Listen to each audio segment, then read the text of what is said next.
हनुमान जी बल, बुद्धि, युक्ति, ज्ञान में सबसे अव्वल थे। उनकी संस्कार शिक्षा उनकी माता अंजना द्वारा हुई और उसके बाद वे जब बड़े हुए तो पवन देव के आग्रह पर उन्हें सूर्य देव के पास शिक्षा के लिए भेजा गया, जहाँ पर उन्होंने मात्र 7 दिनों में संपूर्ण ज्ञान प्राप्त कर लिया और राम नाम में लीन हो गए।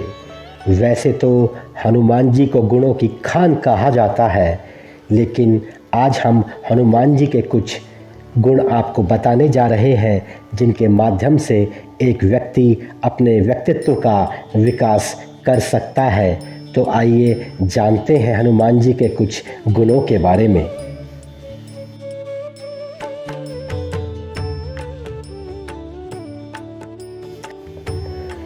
वाल्मीकि रामायण का प्रसंग है। जब हनुमान जी सीता जी की खोज में लंका गए तो उन्होंने हर जगह देख लिया, लेकिन सीता माता कहीं नहीं दिखी। लंका का हर घर, हर महल देख लिया। जब सीता जी नहीं मिली तो वे निराश हो गए। उन्होंने मन ही मन सोचा कि अगर खाली हाथ लौटा तो सारे वानरों को मृत्यु दंड मिलेगा। मेरी असफलता का दंड खोज में निकले सारे वानरों को भोगना पड़ेगा। इससे अच्छा है मैं यहाँ आत्मदाह कर लूँ।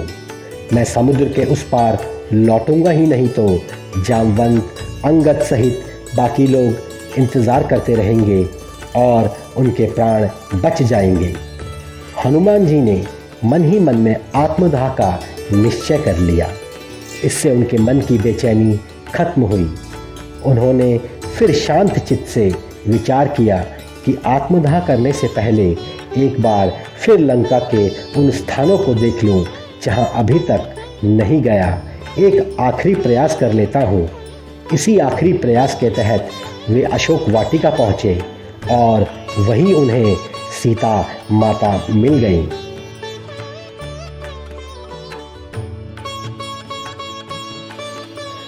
ग्रंथ कहते हैं भगवान हनुमान ने सूर्य को अपना गुरु बनाया, उन्हीं से सारी शिक्षा ग्रहण की, सारी विद्याएं उन्हीं से पाई। जब हनुमान शिक्षा लेने सूर्य भगवान के पास गए तो उन्होंने कहा, मैं तो एक पल भी ठहर नहीं सकता। मेरा रथ हमेशा चलता रहता है। मेरे ठहरने से सृष्टि का विनाश हो जाएगा। तुम किसी और को गुरु बना लो। तो हनुमान जी ने कहा, मैं आपके साथ आपकी गति से चलते चलते शिक्षा हासिल कर लूँगा। भगवान सूर्य ने कहा कि गुरु शिष्य आमने सामने हो तो ही शिक्षा दी जा सकती है, साथ चलते हुए नहीं। तो हनुमान जी ने कहा, तो मैं आपके सामने रहकर उल्टा चलूँगा, लेकिन मैंने आपको अपना गुरु मान लिया है तो शिक्षा तो आपसे ही ग्रहण करूँगा। हनुमान जी की लगन देखते हुए सूर्य ने उन्हें अपना शिष्य बनाया और शिक्षा दी।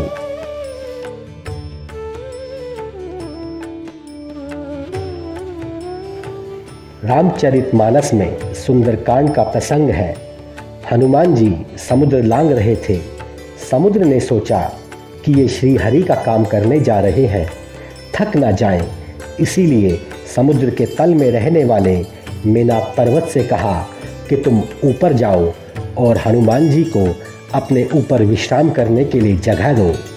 मेनाक पर्वत तत्काल ऊपर आया और उसने हनुमान जी से कहा कि आप थोड़ा विश्राम कर लें।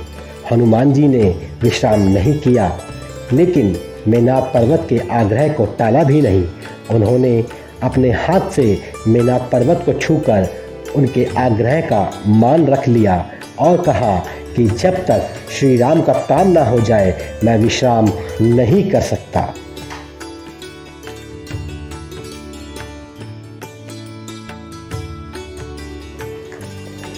भगवान हनुमान अपार शक्ति के स्वामी हैं, लेकिन वे शक्तिशाली होने के साथ ही उतने विनम्र भी हैं और बुद्धिमान भी। उन्होंने पूरी रामायण में कभी भी बल का अनावश्यक प्रयोग नहीं किया।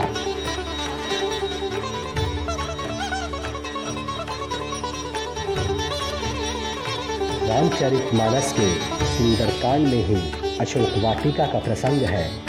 सीता जी से जब हनुमान जी की मुलाकात हुई तो उन्होंने देखा सीता जी बहुत दीन स्थिति में है। वे श्री राम के दर्शन के लिए व्याकुल है। लंका में सीता की दुख भरी स्थिति देख हनुमान जी ने कहा कि हे माता, मैं चाहूँ तो अभी आपको कंधे पर बैठा कर ले जा सकता हूँ, लेकिन मुझे ऐसा करने की आज्ञा नहीं मिली है। मुझे सिर्फ आप तक संदेश पहुँचाने की आज्ञा है।